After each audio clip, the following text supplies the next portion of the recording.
Soy parte de las fuerzas militares y hace unos años me asignaron a la zona de Santa Lucía, en Zumpango. Lo que voy a contar pasó dentro del área militar, en un aeropuerto viejo que casi no se usaba y que llevaba años funcionando únicamente para ciertas operaciones especiales. Yo trabajaba en mantenimiento de aeronaves junto con otros compañeros, revisando motores, sistemas hidráulicos y distintas partes de los aviones que llegaban a la base. En ese tiempo nos quedábamos varios días seguidos dentro del complejo porque faltaba personal. Nos dijeron que muchos hombres de otros turnos se habían enfermado por un virus extraño y que algunos estaban internados.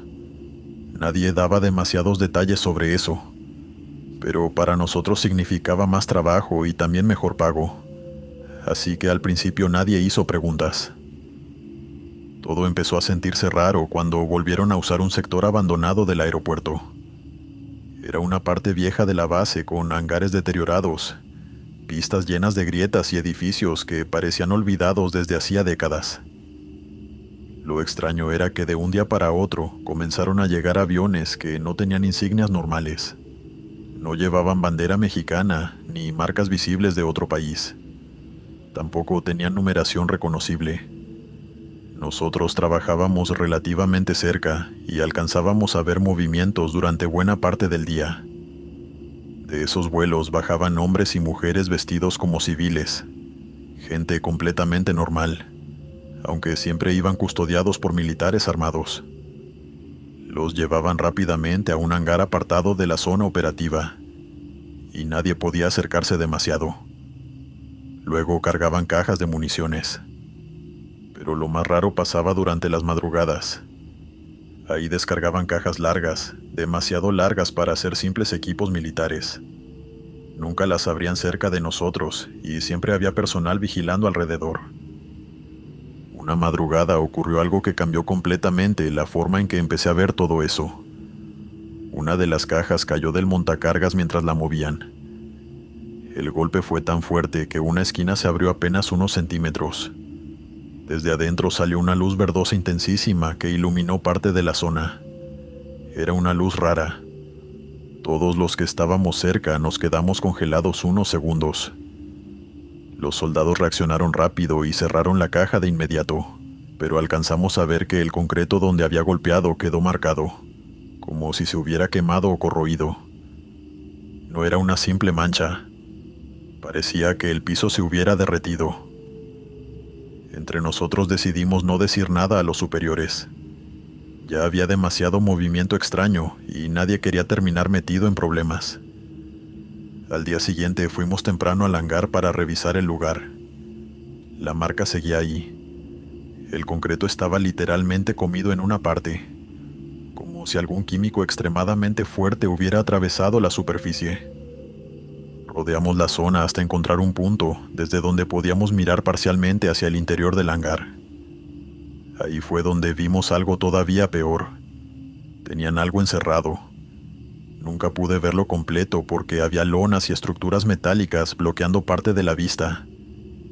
Pero sí alcancé a distinguir muchas mangueras conectadas hacia un mismo punto. Esas mangueras descargaban un líquido brillante dentro de tambos metálicos sellados. También había cajas blindadas, armamento y municiones apiladas alrededor. Intentamos acercarnos más, pero casi nos descubren. Escuchamos pasos acercándose y tuvimos que escondernos rápido detrás de unos vehículos abandonados. Si nos encontraban ahí, mínimo nos expulsaban de la fuerza y probablemente terminaríamos detenidos. Era evidente que estábamos viendo algo completamente clasificado. Esa misma noche llegó un vuelo proveniente de Estados Unidos. Ahí comenzaron nuevamente a mover las cajas largas hacia el avión. Mis compañeros decidieron no acercarse más porque ya estaban asustados y sentían que todo eso podía terminar mal. Pero yo regresé solo y hasta hoy no sé si fue curiosidad o estupidez. Me escondí en el mismo lugar de antes y desde ahí pude observar mejor el procedimiento. Había varios militares estadounidenses supervisando todo. También vi técnicos usando trajes especiales mientras llenaban cartuchos metálicos con ese líquido brillante que salía de las mangueras. Lo hacían con muchísimo cuidado. Lo más inquietante era que todos miraban constantemente hacia el mismo punto dentro del hangar, como si estuvieran pendientes de algo vivo. Hablaban entre ellos, pero desde donde estaba no podía entender nada. Aún así se notaba tensión. Había nerviosismo incluso entre los mismos soldados. Después pasó algo mucho peor. Trajeron una caja grande de madera, de esas usadas para transportar armamento pesado. Cuando levantaron la tapa sentí un olor horrible que llegó hasta donde yo estaba escondido. Entonces empezaron a meter cuerpos dentro. Eran varios. No parecían víctimas normales de un accidente ni soldados heridos de combate. Tenían partes del cuerpo destruidas como si hubieran sufrido quemaduras químicas. Algunos estaban incompletos y la piel se veía derretida en ciertas zonas. Recuerdo perfectamente que uno de los hombres vomitó mientras ayudaba a cargar uno de los cuerpos. Ahí entendí que lo que tenían dentro de ese hangar no era tecnología experimental ni armamento secreto. Cerraron la caja, la clavaron y la subieron al avión, como si fuera cualquier otro equipo militar. En ese momento escuché un ruido metálico detrás de las paredes del hangar. No fue un golpe normal. Sonó como algo enorme moviéndose lentamente. Todos los soldados reaccionaron de inmediato. Algunos levantaron las armas y otros comenzaron a gritar órdenes en inglés. Los técnicos se alejaron rápido de la zona donde estaban conectadas las mangueras. Y entonces escuché algo que hasta hoy sigo recordando. Un sonido parecido a una respiración, pero demasiado profundo, demasiado pesado. Como si algo gigantesco estuviera tratando de moverse. No me quedé a ver más. Volví corriendo entre la oscuridad hasta mi puesto y no le conté nada a mis compañeros. Sentía que mientras menos personas supieran lo que yo había visto, mejor. Durante los días siguientes, el ambiente dentro de la base cambió muchísimo. Había más soldados patrullando, más vehículos entrando y saliendo y muchas áreas comenzaron a restringirse. Incluso algunos oficiales parecían nerviosos. Y entendí que los compañeros que decían estar enfermos posiblemente estaban dentro de las cajas en los aviones. A los pocos días recibimos la visita de un general nuevo. Nos reunió a todos en una sala y nos ofrecieron un nuevo puesto dentro de ese mismo hangar. El sueldo era casi el triple de lo que ganábamos normalmente, pero había una condición. Teníamos que firmar documentos de confidencialidad. Nadie podía hablar de lo que ocurriera ahí adentro. Mis compañeros aceptaron casi de inmediato porque el dinero era muchísimo, y además entendían que negarse podía traer problemas. Pero yo no pude hacerlo. Después de todo lo que había visto, sentía que quedarme ahí era peligroso. Inventé una excusa. Dije que tenía problemas familiares, y pedí el traslado poco después. Me costó conseguirlo, pero finalmente logré salir de esa base. Mis compañeros se quedaron. Al principio seguíamos hablando por mensajes, pero con el tiempo empezaron a responder cada vez menos. Algunos directamente desaparecieron. Meses después nos informaron que varios habían muerto por complicaciones relacionadas con aquel supuesto virus que había afectado a otros turnos. Yo nunca creí esa versión porque todos comenzaron a enfermarse después de entrar a ese hangar. Y hubo algo más que me terminó convenciendo de que nos estaban ocultando la verdad. Unas semanas antes de irme, vi a uno de mis compañeros salir del área restringida, completamente alterado. Tenía la piel irritada en el cuello y las manos le temblaban muchísimo. Cuando le pregunté qué había pasado, solo me dijo algo que jamás voy a olvidar. Después se negó a volver a hablar del tema. Con el tiempo intenté convencerme de que tal vez todo tenía una explicación lógica, que podía tratarse de algún experimento militar o una sustancia peligrosa. Pero cada vez que recuerdo esa luz verdosa, los cuerpos, el sonido que salía del hangar y la forma en que todos actuaban, entiendo que eso no era algo humano. Y después de todo lo que vi ahí estoy seguro de algo. La vida extraterrestre existe. Pero si realmente eso era lo que tenían encerrado dentro de ese hangar, Entonces no se parece en nada a lo que muestran las películas. Dale me gusta y suscríbete si lo estás disfrutando. Continuamos. Quiero contarles algo que me pasó cuando ingresé al ejército mexicano, hace unos años. En ese momento todavía era nuevo y seguía acostumbrándome a los operativos lejos de casa. Así que cuando me dijeron que me mandarían a Durango, en medio de las sierras, pensé que sería otro trabajo de vigilancia como cualquier otro. Nunca imaginé lo que iba a terminar viendo ahí. El lugar estaba completamente aislado. No había señal de teléfono, internet ni comunicación estable. Y el pueblo más cercano quedaba a varias horas por caminos de terracería. Nuestra tarea era custodiar a los trabajadores de una excavación minera y patrullar la zona durante las noches. Nos quedábamos en casillas prefabricadas junto a la mina. Eran como pequeños remolques acomodados alrededor de las máquinas y depósitos de herramientas. Yo había ido pensando que sería algo tranquilo, cuidar obreros y vigilar equipo, nada fuera de lo normal. Al principio el ambiente parecía bastante calmado. Los trabajadores locales eran buenos conmigo, aunque al comienzo desconfiaban un poco. Entre todos había un ingeniero de apellido Gómez, que era quien más tiempo llevaba trabajando ahí. Era un hombre callado, serio, y siempre cargaba un arma con él. En ese momento pensé que era por seguridad del lugar o por miedo al crimen organizado, porque en esas zonas nunca se sabe qué puede pasar. Pero con los días empecé a notar cosas raras. Por ejemplo, un mecánico renunció de un momento a otro, diciendo que había visto algo en el monte. Nadie quiso explicar demasiado, y todos actuaron como si el hombre estuviera exagerando. Después empezaron los gritos durante las noches. Venían desde el bosque que rodeaba la mina, y no parecían animales normales. Al principio supuse que podían ser coyotes, o algún tipo de felino. Pero había algo raro en esos sonidos.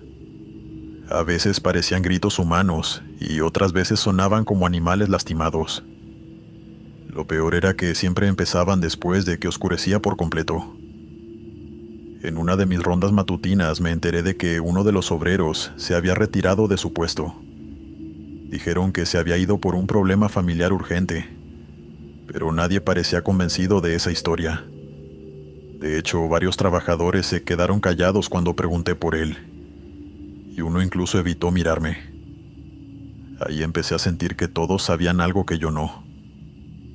Con el tiempo noté que muchos tenían armas escondidas dentro de los remolques.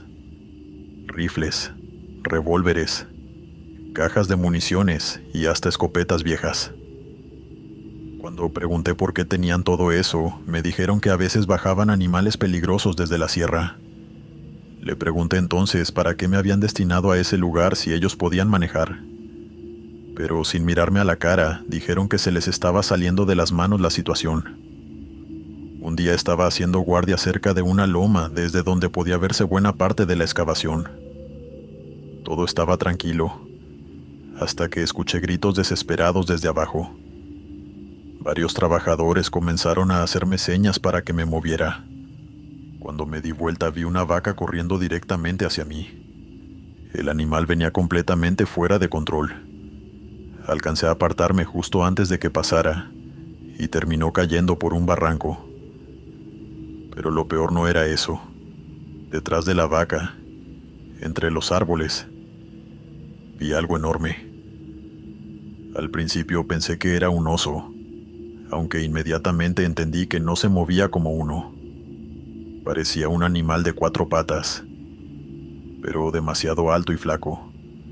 Tenía el cuerpo largo, oscuro y unas extremidades raras, demasiado largas para cualquier animal normal. Se quedó quieto mirándome durante unos segundos. Todavía recuerdo esa sensación porque no parecía la mirada de un animal. Ahí escuché un disparo. Venía desde el tráiler de Gómez. Esa cosa salió corriendo hacia el monte con una velocidad absurda y desapareció entre los árboles. Fui inmediatamente a hablar con él pensando que me diría que era un lobo o algún animal salvaje. Pero lo primero que hizo fue preguntarme si yo también lo había visto. Después me preguntó algo todavía más raro. Esa misma noche empezó todo. Ya casi no había luz cuando vimos figuras bajando desde la sierra. Eran varias y se movían entre los árboles mientras avanzaban hacia el campamento. Algunas caminaban en 4 patas y otras parecían levantarse sobre sus partes traseras. Los trabajadores reaccionaron de inmediato. Todos corrieron a encerrarse dentro de las casillas y las máquinas, como si ya supieran exactamente lo que estaba pasando. Yo me quedé congelado mirando hacia el monte. Algunos parecían perros enormes pero deformes. Otros tenían algo parecido a cuernos y pezuñas. Las siluetas eran tan raras que costaba entender qué estaba viendo realmente. Los animales comenzaron a correr todos juntos hacia el campamento. Gómez y otros hombres empezaron a disparar de inmediato. Yo escuchaba tiros, gritos y golpes fuertes contra las puertas metálicas. Todo se volvió un caos en segundos. Corrí hacia un remolque. Me encerré allá adentro y saqué mi fusil por la ventana. Pero no podía disparar porque sabrían dónde estaba yo. Me mantuve toda la noche ahí mientras afuera se escuchaban cosas caminando alrededor. A veces eran pasos lentos y otras veces parecían golpes contra las paredes. También escuchaba respiraciones pesadas, rasguños y gritos que no parecían de personas ni animales normales. No dormí en toda la noche. Cuando amaneció salí del remolque pensando que tal vez todo había terminado. Pero lo que encontré fue todavía peor. Habían matado varios de esos animales. Los trabajadores los tenían colgados de algunos árboles cerca del campamento. El olor era horrible y había sangre por todas partes. Uno de los mecánicos abrió uno de los cuerpos, usando un cuchillo mientras otros observaban en silencio. Ahí vi algo que me dejó helado. Debajo de la piel había pelo humano. No parecía un animal normal por dentro. Las patas tenían algo parecido a manos deformes, y algunas partes del cuerpo parecían mezcladas de una forma imposible. Pregunté dónde estaba Gómez y nadie respondió enseguida. Después uno de los hombres me dijo que él y otros trabajadores habían desaparecido durante la noche. Según ellos, esas cosas se los habían llevado hacia el monte. Ahí fue cuando intenté comunicarme con mis superiores por radio.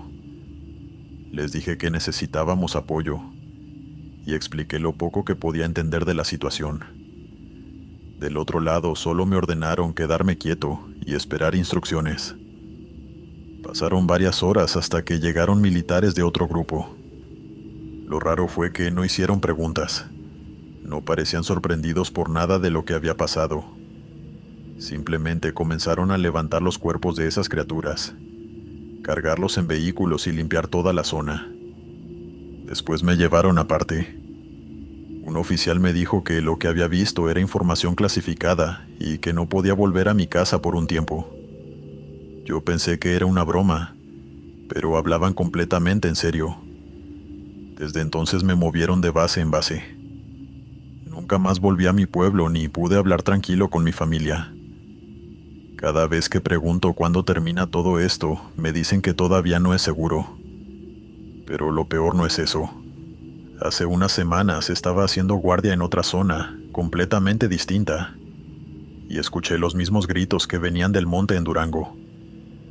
Exactamente los mismos. Continuamos. Soy militar retirado con honores y esto que voy a contarles no es un cuento ni algo que escuché de alguien más. Me tocó vivirlo directamente hace varios años, en patrullajes nocturnos por la sierra entre Guanajuato y Jalisco, en zonas donde el monte se cierra tanto que de día ya da desconfianza, y de noche sencillamente no sabes que hay a 2 metros de ti. Cuando llegué a esa zona, lo primero que noté fue que los soldados más viejos hablaban diferente. No sé cómo explicarlo. Tenían cierta forma de mirar hacia el monte, como calculando algo, como si siempre estuvieran pendientes de algo que yo todavía no podía ver. Al principio pensé que era parte de la actitud del veterano, esa cosa de hacerse el duro frente a los nuevos. Pero después empecé a escuchar las historias. Decían que en esas sierras aparecían mujeres, que se las veía entre la niebla, paradas cerca de los árboles, o caminando por lugares donde no debería haber nadie. Varios juraban haberlas visto. Yo escuchaba todo eso y por dentro pensaba que eran puros cuentos para asustar a los que recién llegábamos. Me reía, no decía nada, pero no les creía. Hasta que me tocó a mí. Era una noche como cualquier otra en esa zona, que quiere decir que estaba oscuro, hacía frío y el único sonido era el de nuestros propios pasos sobre el camino de tierra. Íbamos 5. El recorrido era de rutina, sin novedad hasta ese momento. Entonces desde uno de los radios se empezó a escuchar estática. No mucha, pero sí constante. Ese ruido blanco que en condiciones normales le achacas a la distancia o a las baterías. Lo ignoramos. Unos minutos después el radio se apagó solo y casi de inmediato el segundo hizo lo mismo. Ahí cambió algo en el grupo. No hubo gritos ni nadie corrió, pero el ambiente se puso distinto. Uno de los muchachos, que ya tenía más tiempo que yo en esa zona, dijo en voz baja que siguiéramos caminando y que no miráramos hacia el bosque. Lo dijo muy serio, sin dramatismo, como quien da una instrucción táctica. Y eso fue exactamente lo que me asustó. Que no lo dijo con miedo, lo dijo con experiencia. Seguimos avanzando y yo, inevitablemente, miré hacia los árboles. A la distancia, entre la oscuridad y la niebla, se veía la silueta de una mujer vestida de blanco. No estaba quieta. Caminaba despacio, a nuestro mismo ritmo, en paralelo, como si nos estuviera acompañando sin querer que nos diéramos cuenta. Todos la vimos, pero nadie dijo nada por un momento. Entonces la perdimos de vista entre los árboles, y unos segundos después volvimos a verla. Pero más adelante, estaba parada de frente a nosotros, y nadie la había visto pasar. Nadie había escuchado un solo movimiento. Por ese terreno y con esa oscuridad, era imposible que una persona se moviera así de rápido. Uno de los soldados quiso acercarse. Se notaba que algo lo jalaba hacia allá, no sé si curiosidad, no sé si otra cosa, pero ya estaba dando los primeros pasos, cuando el sargento lo agarró del brazo y lo frenó en seco. Le dijo, con una calma que se me quedó grabada, que no le hablara y que no la siguiera. Punto. Sin explicación, sin discusión.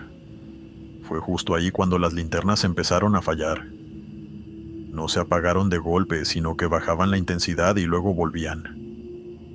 Las brújulas que en patrulla siempre usamos como respaldo empezaron a girar sin ningún sentido, sin orientarse hacia ningún punto fijo.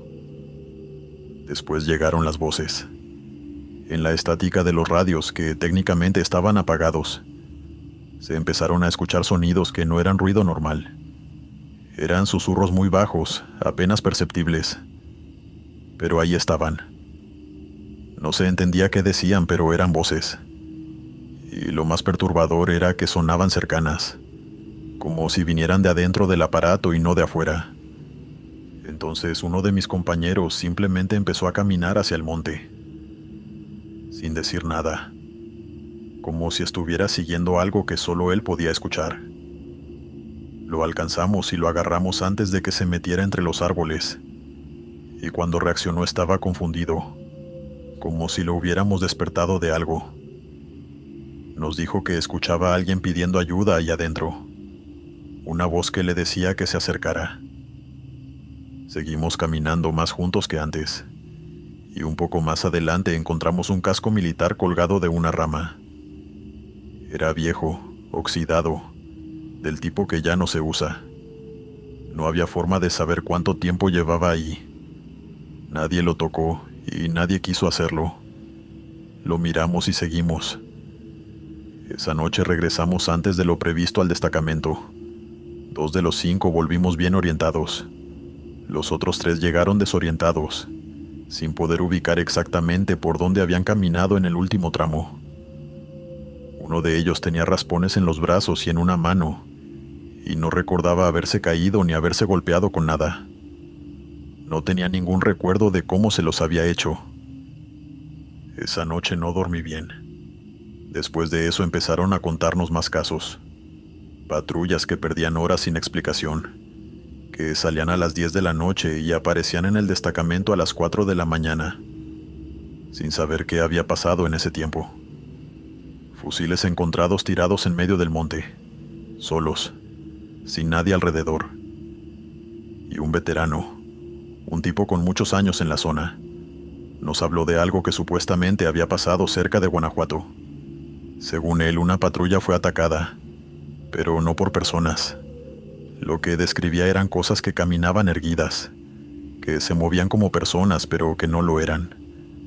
Decía que tenían los ojos rojos y las manos largas, con dedos que terminaban en algo parecido a garras. Varios oficiales quedaron heridos esa noche, y los radios dejaron de funcionar por completo. Nunca hubo un informe claro. Nunca se explicó oficialmente qué había pasado. Yo no tengo forma de confirmar esa historia, pero tampoco tengo forma de descartarla, porque después de lo que yo mismo viví, ya no me resulta tan fácil decir que algo es imposible. Con el tiempo noté que muchos empezaron a hacer cosas antes de salir de patrulla, cosas que nunca había visto hacer a militares. Ponían sal adentro de las botas, rezaban, algunos en voz baja y otros sin disimulo. Llevaban protecciones que les daban en los pueblos cercanos, amuletos, estampas, cosas así.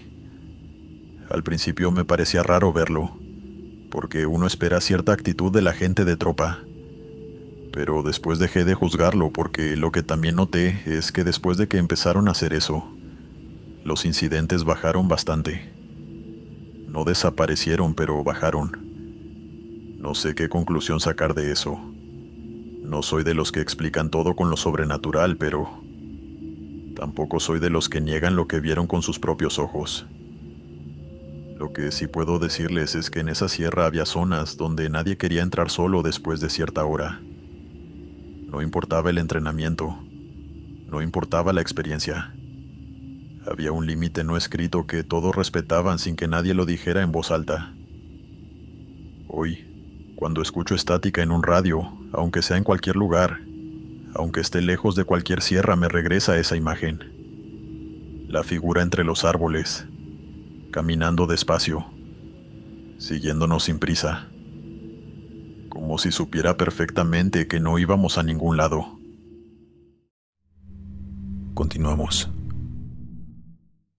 Soy militar mexicano y hace unos años me asignaron a un área de trabajo que parecía completamente ordinaria.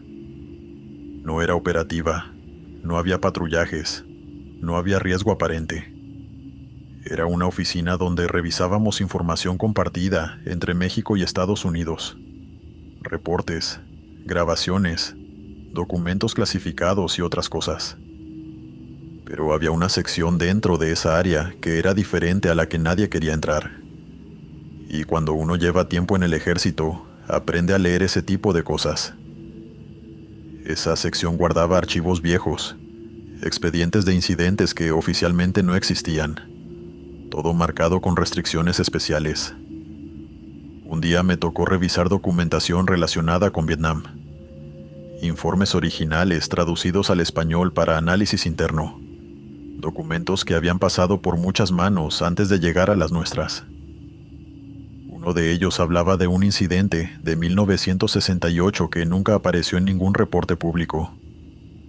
Dos patrulleras estadounidenses navegaban cerca de la zona desmilitarizada, cuando empezaron a ser seguidas por dos objetos circulares y brillantes. En radar aparecían de forma irregular. A veces los marcaba, a veces desaparecían. Y en ocasiones la señal volvía a aparecer directamente encima de las embarcaciones, sin trayectoria, sin movimiento previo. Los operadores describían cosas que no tenían explicación dentro de ninguna física conocida. Las luces se detenían en seco desde velocidades altísimas y volvían a acelerar como si la gravedad no existiera para ellas. Otra embarcación cercana confirmó el avistamiento. Minutos después reportaron una explosión sobre el agua y uno de los barcos desapareció por completo. No encontraron restos suficientes para explicar qué había pasado, y el informe descartaba ataque enemigo. Sin misiles, sin impactos coherentes con ningún armamento conocido. Mientras leía, pensé que era otro expediente armado por militares paranoicos, hasta que llegué a las fotografías. Eran imágenes tomadas desde otra patrullera, en blanco y negro, con la granularidad típica de la época. Se veía una luz suspendida sobre el agua, pero no iluminaba como ninguna fuente de luz que yo reconociera. Era una masa blanca, compacta, sin bordes definidos, como si el aire alrededor de ella estuviera quemado. Y debajo, el agua estaba completamente quieta, sin olas ni movimiento, como si algo la estuviera aplastando desde arriba. Junto con las fotos había transcripciones de las grabaciones de radio. Las leí despacio. Una de las voces repetía varias veces, con una calma que se sentía forzada, que eso estaba girando alrededor del bote, que se acercaba y ya estaba muy cerca. Y después la grabación se cortaba. No había estática progresiva, no había interferencia que fuera aumentando. Se cortaba de golpe como si alguien hubiera arrancado el cable. Y después nada. Silencio total en la cinta. Tuve que dejar de leer un momento. Me levanté. Caminé hasta la puerta. Miré el pasillo. No había nadie. Volví a sentarme y seguí. Los archivos relacionados eran peores. Pilotos describiendo objetos que seguían aviones militares a pocos metros de distancia, moviéndose alrededor de los cazas como si los estuvieran analizando, y desapareciendo en segundos sin dejar rastro ni firma de calor. Sistemas eléctricos muriendo en pleno vuelo sin razón técnica. Brújulas girando sin control. Y en varios reportes la misma descripción. Voces en los radios mezcladas con estática, en un idioma que nadie lograba identificar. Algunos pilotos regresaban al hangar temblando y no querían hablar. Otros se negaban directamente a volver a despegar, lo cual en términos militares es algo gravísimo, y aún así no lo sancionaban. Como si los mandos entendieran perfectamente por qué. Y entonces encontré los anexos restringidos. Había una categoría de documentos que no aparecía en los informes oficiales. Solo en esos anexos con acceso muy limitado. Varios soldados describían haber visto figuras cerca de los objetos. Formas con proporciones humanas, pero que no eran humanas. Moviéndose alrededor de algo brillante. En silencio. Sin apresurarse, como si supieran perfectamente que nadie se iba a acercar. Uno de esos reportes se me quedó grabado. Un operador describía con detalle a personas muy altas, caminando alrededor de algo brillante en medio de una base aérea, de madrugada. Decía que intentó acercarse y que en ese momento sintió que algo lo empujaba hacia atrás. No un golpe, sino una presión en todo el cuerpo, como si el aire se hubiera vuelto sólido. El reporte terminaba con una nota al margen que decía que el hombre sufrió un colapso nervioso horas después y fue retirado del servicio, sin más explicación. Fue mientras revisábamos ese material cuando entró un superior al cuarto. Nos pidió discreción total, algo que en ese ambiente ya sabíamos, pero la forma en que lo dijo era completamente distinta a cualquier instrucción que yo hubiera recibido antes. No era el tono protocolario de alguien cuidando información sensible. Era el tono de alguien que tiene miedo y está tratando de no demostrarlo. Nos dijo que mucha gente había terminado mal después de obsesionarse con esos archivos. No explicó qué significaba terminar mal. Cerró la puerta y se fue. Y el cuarto quedó en un silencio que se sentía demasiado quieto para una oficina con equipos encendidos. A partir de esa noche empecé a notar cosas. Pensé que era sugestión, que el ambiente me estaba afectando, hasta que un compañero me preguntó en voz baja, casi sin querer que lo escuchara, si yo también oía los golpes en la sala de archivos. Era un cuarto cerrado, sin ventanas, sin ductos de ventilación visibles, sin ninguna razón para que adentro hubiera sonido. Y aún así, de vez en cuando, se escuchaban 3 golpes secos desde el interior. 3 golpes espaciados, como alguien llamando a una puerta. Una madrugada me tocó quedarme solo terminando un inventario. La oficina estaba vacía y yo estaba guardando carpetas cuando escuché la interferencia. Venía de uno de los monitores al fondo, un equipo viejo que llevaba horas apagado. La pantalla se llenó de ruido blanco, y después, sin que yo tocara nada, la imagen se congeló. Era una fotografía aérea de Vietnam, la misma del expediente del barco destruido, la que ya había visto esa tarde. Me quedé inmóvil mirándola, tratando de entender qué estaba pasando, y fue entonces cuando noté que algo era diferente. En el agua, directamente debajo de la luz blanca, había una sombra, una forma alargada, enorme, moviéndose bajo la superficie, como si algo del tamaño de un edificio estuviera girando lentamente ahí abajo. Yo estaba seguro de que esa figura no estaba en la imagen que había revisado horas antes. No era un defecto fotográfico, no era un reflejo. Era algo que se había movido entre una versión de esa foto y la otra.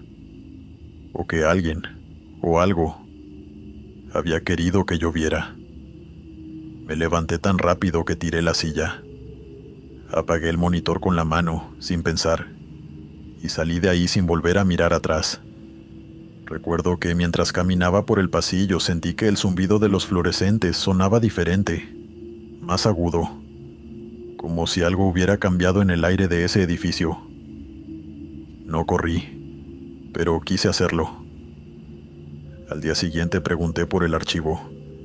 Me dijeron que había sido retirado durante la madrugada por personal estadounidense, sin aviso, sin registro de salida visible, sin explicación. El expediente simplemente ya no estaba, y nadie en la oficina parecía querer hablar del tema. Desde entonces dejé de pedir acceso a ese tipo de información. Desde ese momento me quedó una sensación de ansiedad cuando pienso en lo que vi. Porque una cosa es escuchar historias de ovnis, y otra cosa completamente distinta es leer documentos militares, escritos por personas entrenadas para operar bajo presión extrema, donde esas mismas personas describen con un miedo lo que padecieron. Continuamos. Soy militar y hace un tiempo me tocó participar en operativos en comunidades alejadas de Guerrero, cerca de la Costa Chica.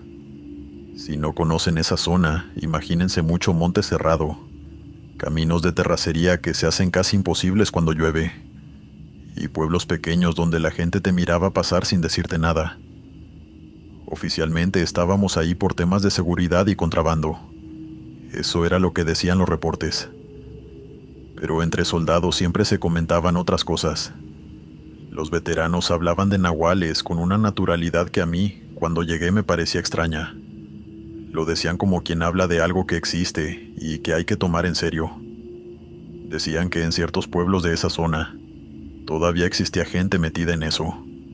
Personas que se transformaban, que usaban ese poder para hacer daño o para cuidar territorio. Yo escuchaba, asentía y en el fondo no les creía demasiado, hasta que conocí al cabo Mendoza. Era originario de Oaxaca, llevaba varios años en servicio y tenía una cicatriz larga que le cruzaba desde el hombro hasta casi el pecho, del tipo que no se hace con una caída ni con un roce de bala. Una noche, mientras descansábamos después de un recorrido, alguien del grupo le preguntó qué le había pasado ahí. Mendoza tardó un momento en responder y después dijo, sin dudar, que había sido un nahual. Lo dijo completamente serio. Contó que años atrás, en otro operativo nocturno, algo lo había atacado en el monte. Dijo que no era un animal normal porque en un momento caminaba en 4 patas y al siguiente se levantaba y se movía como persona. Que fue rápido y que él apenas pudo reaccionar antes de que le abriera el hombro. Lo que más me llamó la atención no fue la historia en sí, fue que a nadie le causó gracia. En un grupo de soldados donde cualquier cosa se convierte en motivo de burla, nadie dijo nada. Solo silencio, que dijo más que cualquier palabra.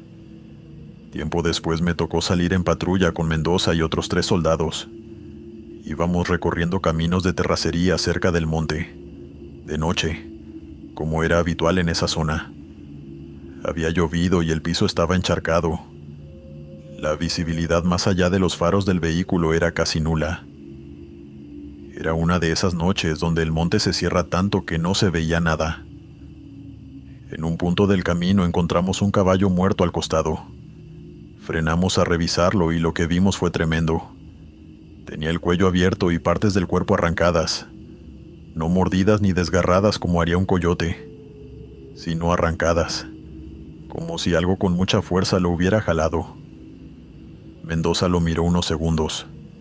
Se paró y nos dijo que siguiéramos, que no nos quedáramos ahí. No explicó más y arrancamos. Unos minutos después empezamos a escuchar pasos entre el monte, a los lados del camino. Al principio alguien dijo que probablemente era ganado suelto o algún animal grande moviéndose entre los árboles.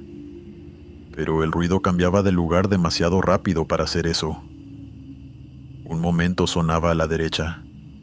Al siguiente ya estaba adelante. Luego a la izquierda, como si algo estuviera rodeando el vehículo mientras avanzábamos. Mendoza nos pidió que apagáramos las luces un segundo. Hubo un momento de duda, pero lo hicimos. Y en esa oscuridad, con los ojos adaptándose apenas, vimos sombras moviéndose entre los árboles. Varias formas que se desplazaban demasiado rápido entre los troncos. Volvieron las luces y no había nada. El monte estaba quieto. Seguimos avanzando en silencio y entonces la vimos. Había una figura parada al borde del camino, justo donde terminaba la tierra y empezaba la vegetación. Parecía un hombre, inmóvil, mirando hacia nosotros. Frenamos de inmediato porque el primer instinto en esa zona, cuando ves a alguien solo de noche en medio del monte, es pensar que algo malo le pasó. Alguien ya estaba por abrir la puerta cuando Mendoza alzó la voz y nos dijo con una firmeza que no admitía discusión que nadie bajara, que no le habláramos, que no la miráramos directo. Pero ya era tarde para eso. Uno de los soldados ya había sacado la linterna y lo alumbró directo. Y ahí fue cuando todos lo vimos al mismo tiempo. Las piernas no estaban bien. Estaban dobladas hacia atrás en las articulaciones, como patas de animal forzadas a sostener un cuerpo vertical. No era una persona. No era del todo un animal. Era algo que estaba entre las dos cosas y que en ese momento nos estaba mirando como si nos hubiera estado esperando. Entonces salió corriendo hacia el monte y el movimiento fue lo más perturbador de todo. La criatura a veces iba en 4 patas y a veces corría erguida. Mendoza estaba gritando que arrancáramos, que nos moviéramos. Y el conductor aceleró, pero el barro estaba profundo y el vehículo no respondió. Y ahí nos quedamos atascados. Las ramas de los árboles empezaron a tronar alrededor. Primero a un lado, después al otro. Nadie hablaba. Todos teníamos las manos en las armas y los ojos pegados a las ventanas. Fue entonces cuando llegó el grito. Sonaba humano, pero no del todo. Como alguien tratando de imitar una voz de persona sin terminar de lograrlo. Un sonido que oscilaba entre el llanto y algo más animal. Uno de los muchachos dijo que alguien estaba pidiendo ayuda afuera, que había que bajar. Y ya estaba buscando la manija de la puerta cuando Mendoza lo agarró del chaleco con las 2 manos y le gritó a la cara que no escuchara. Que así funcionaba. Que así atraían a la gente hacia el monte, con sonidos que parecían personas en peligro. El muchacho se quedó quieto, pero tenía los ojos de alguien que todavía quería creer que era una persona lo que gritaba afuera. Fue en ese momento cuando la cosa salió del monte y quedó parada frente al vehículo, iluminada de lleno por los faros. Era alta, demasiado flaca para cualquier proporción normal, con los brazos que le llegaban casi a las rodillas. La cara era lo más difícil de procesar.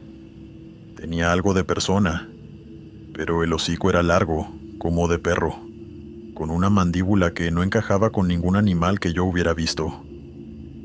y los ojos reflejaban la luz como los de los animales en la oscuridad, ese brillo anaranjado, pero se movían con una intención que ningún animal tiene. Mendoza disparó primero.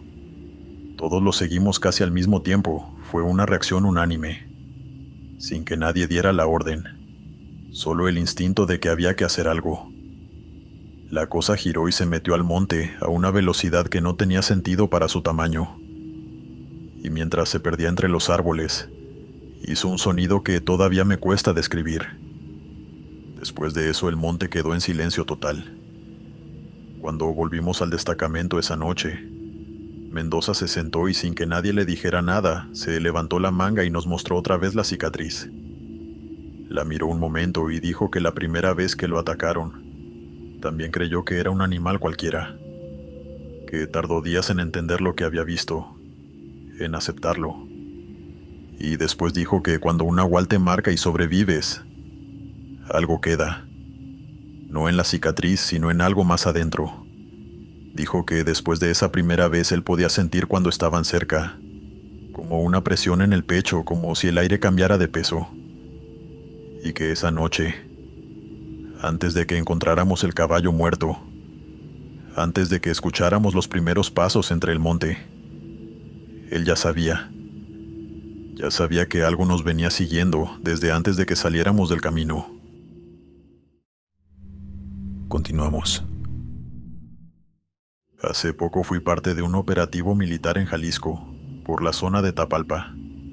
En esos días había mucha presencia del Ejército y de la Guardia Nacional, por distintos enfrentamientos con grupos del crimen organizado. Así que gran parte del personal estaba concentrado en retenes, patrullajes y operativos grandes cerca de carreteras y pueblos.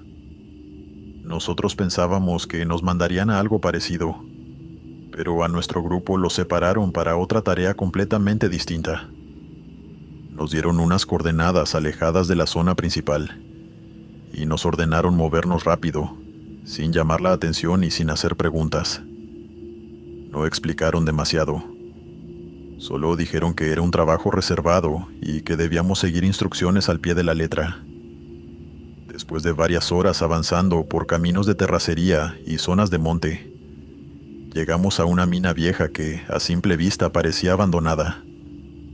Aún así, se notaba que todavía tenía algo de actividad porque afuera había vehículos recientes y algunas luces encendidas cerca de la entrada. Lo primero raro pasó antes de entrar. Nos ordenaron dejar las bodycam. Las cámaras normalmente registran todo lo que hacemos durante un operativo, así que quitárnoslas no era algo común.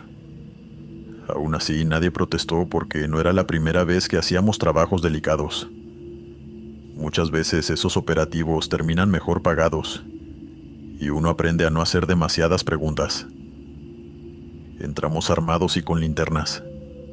La mina estaba completamente oscura, sin electricidad ni señal de radio. El aire era pesado, húmedo y olía a tierra encerrada. Mientras avanzábamos, se escuchaban gotas cayendo y pequeñas piedras moviéndose en alguna parte de los túneles. Nuestro superior nos pidió calma cuando llegamos al punto de encuentro, y ahí entendimos que ni siquiera sabíamos con quién íbamos a encontrarnos. Cuando iluminamos el fondo del túnel, vimos a 3 personas encadenadas contra una pared. Estaban sujetas de pies y manos con cadenas gruesas, como si hubieran intentado contenerlas de cualquier manera.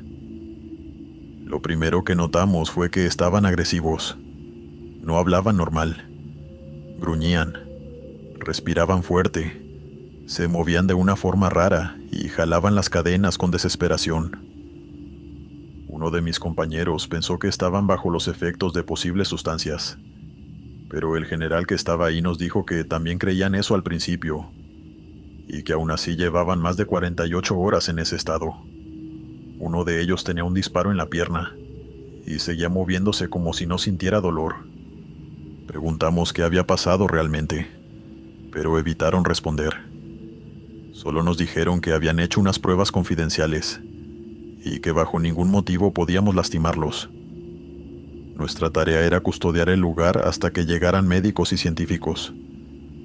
Ya habíamos trabajado vigilando detenidos antes, incluso personas caóticas o bajo efectos de sustancias ilícitas, pero nunca habíamos visto algo así. Intentamos hablarles para calmarlos, aunque desde el principio fue inútil. Ninguno respondía de forma coherente y apenas reaccionaban a las luces o al ruido. Uno de ellos empezó a golpearse la cabeza contra la pared mientras hacía sonidos bajos, casi animales. Ahí empecé a sentir que algo estaba realmente mal. Después pasó lo peor. Los tres comenzaron a forcejear entre sí. Al principio pensamos que estaban peleando por las cadenas, pero de un momento a otro empezaron a morderse directamente en los brazos y el cuello. Había líquido vital por todos lados y todo ocurrió tan rápido que casi no tuvimos tiempo de reaccionar. Hicimos disparos al suelo para intentar separarlos, pero ni siquiera reaccionaban al ruido. Dos de ellos se lanzaron encima del tercero y lo tiraron al piso. Cuando logramos acercarnos ya casi no quedaba nada del cuerpo. Uno de mis compañeros vomitó apenas vio la escena. Otro salió de la mina porque no podía seguir ahí adentro. Nosotros nos cubrimos con los barbijos tácticos, pero aún así el olor era insoportable. Ahí entendimos que eso no era normal. No parecían personas actuando por rabia o desesperación.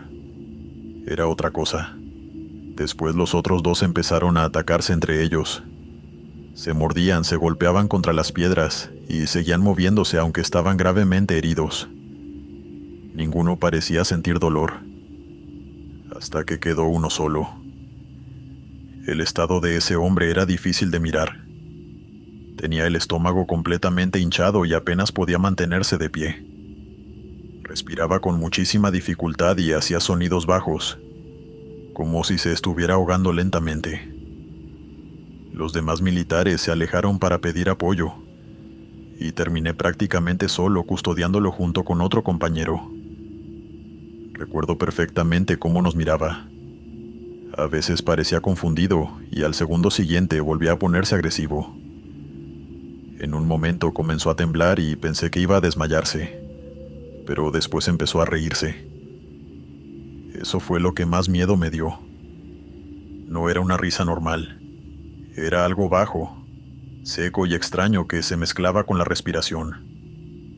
Ahí sentí por primera vez que tal vez estábamos viendo algo que iba mucho más allá de una sustancia ilícita o un experimento fallido. Poco después llegaron los médicos. Entraron usando trajes especiales y mascarillas completas, como si ya supieran perfectamente con qué iban a encontrarse. Uno de ellos se acercó al hombre y comenzó a sacarle sangre, como si la escena alrededor fuera completamente normal. Ni siquiera parecía impresionado. Yo todavía seguía alterado y le conté todo lo que habíamos visto, esperando alguna reacción. Pero el médico solo me respondió que ya lo sabían. Eso fue lo que más me dejó mal. La sensación de que no era la primera vez que veían algo así. Después de eso nos ordenaron salir de la mina. Intenté hablar con mi superior para entender qué había pasado realmente, pero evitó el tema por completo. Y solo me dijo que olvidara todo y siguiera trabajando normalmente, pero no pude hacerlo. Los días siguientes traté de convencerme de que había una explicación lógica, alguna sustancia experimental o algo relacionado con el crimen organizado. Sin embargo, cada vez que recuerdo cómo actuaban esas personas, cómo seguían moviéndose aún estando destrozadas, y la tranquilidad con la que reaccionaron los médicos, siento que había algo mucho peor detrás de todo eso. Después de esa noche entendí que hay cosas ocurriendo en ciertos lugares del país que la mayoría de la gente ni siquiera imaginaría. Y honestamente, creo que si algún día eso llega a salir a la luz, nadie va a estar preparado para verlo. Desde entonces quiero irme lejos de esa zona, de Tapalpa, de Jalisco en general.